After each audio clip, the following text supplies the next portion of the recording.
Many years ago, when I was a teacher, I had the opportunity to teach in an open classroom school, and I had the opportunity to loop with my class. Everybody knows what that means, right? So I had the same students from 3rd grade, 4th grade, and 5th grade. And in that group of students, I saw the most unbelievable potential. These are students who came from a very, very poor area in New York, and I saw real brilliance. And at that time, a principal of the school said, we should start a gifted program here. And she told me to talk to the psychologist in the school, and I had no training in gifted education at the time. But I went to the psychologist, and he said, you know, Lois told me you want to start this gifted program. He said, I can't believe you're going to do that. And I said, why? And he said, you know there are no gifted kids in this school.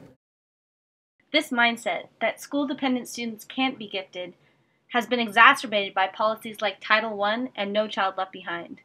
In an effort to close the achievement gap, these policies have forced a focus on students' weaknesses and deficits, rather than identifying, nurturing, and building off of their strengths. Anyone? Anyone?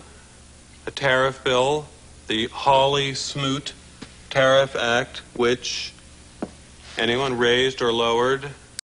Focusing on remediating weaknesses has constrained teachers and students to unchallenging, irrelevant work, leaving students, and often teachers, feeling bored, unmotivated, disengaged, and checked out. Something DOO economics, voodoo economics. When I was struggling and I did need help, I thought people would be there saying, oh, what do you need, you know? Can we get you a tutor or anything? But it was more, oh, this is what we expected, you know?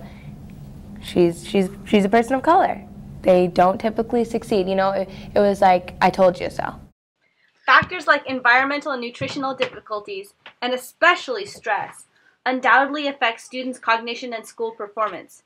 However, this doesn't mean that students are destined to fail. Dr. Jackson argues that students still have amazing potential to grow and develop. Any and all students are gifted and can achieve greatness. And I decided to then get my doctorate. And I didn't know who I was going to study, but I know I wanted to disprove this myth about these wonderful children who might have been challenged by poverty, whose skin color was mine and darker, and I wanted to disprove it. Dr. Jackson's Pedagogy of Confidence is based off of her experience working in gifted education with school-dependent students, and her mentor Dr. Feuerstein's research on human cognitive potential in the face of adversity. Our theory is that human beings are modifiable. They are modifiable irrespective of what is the etiology, what is the thing which made them unable to learn, unable to develop, unable to think, unable to express themselves, unable to produce, unable to be creative. And today we know it, that it is also the neural system can be modified. And marvelously, miraculously, we can point out to the fact that the behavior which we impose on our brain modifies our brain. It means it's not only the brain which shapes our behavior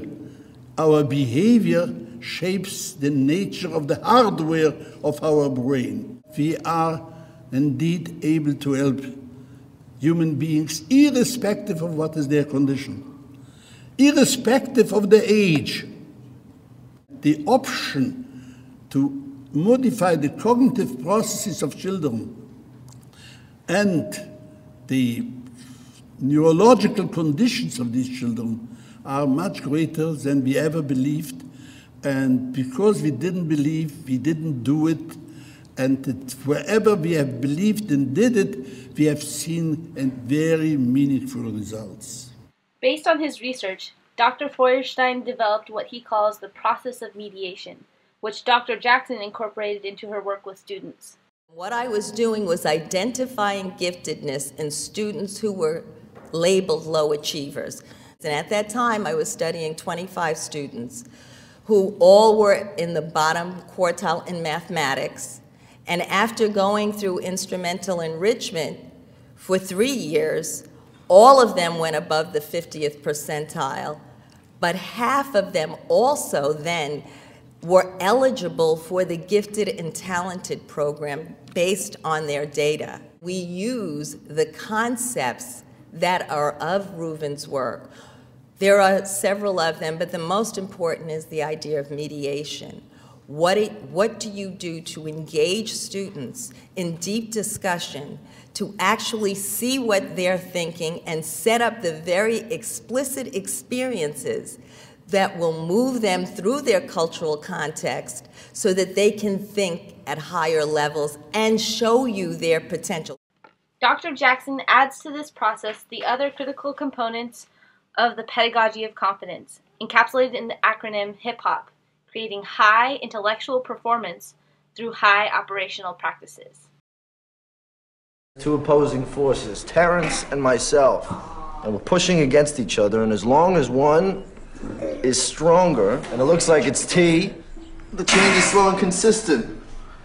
But once the other side becomes stronger,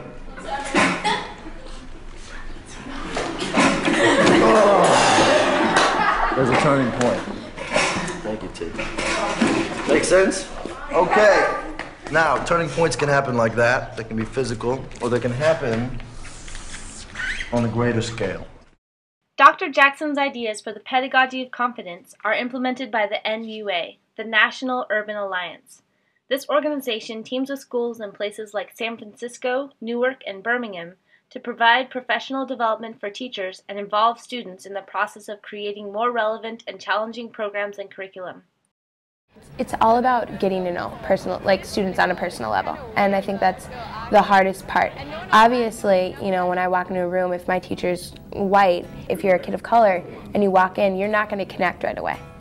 Something else needs to be done, whether, what's your name, or where do you go, or where do you live, you need to build that personal relationship for anything to happen. As I'm getting older, I think what I want most from a teacher is just to be willing to learn. They forget that while their students are learning, that's also their opportunity to learn from their students. All of those teachers, all the amazing teachers I have had, really they take every experience as a learning experience. Always willing to learn, and that's key. It does a lot.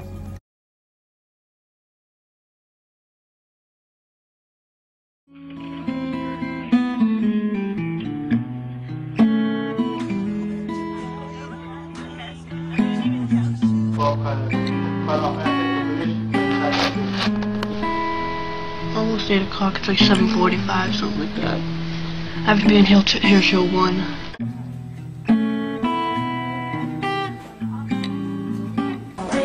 You have 7 more days to purchase a yearbook for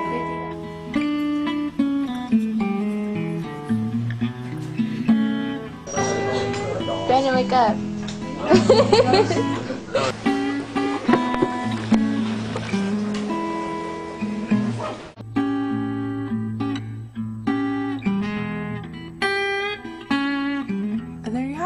Close your eyes, go take a nap, and it looks like you're wide awake.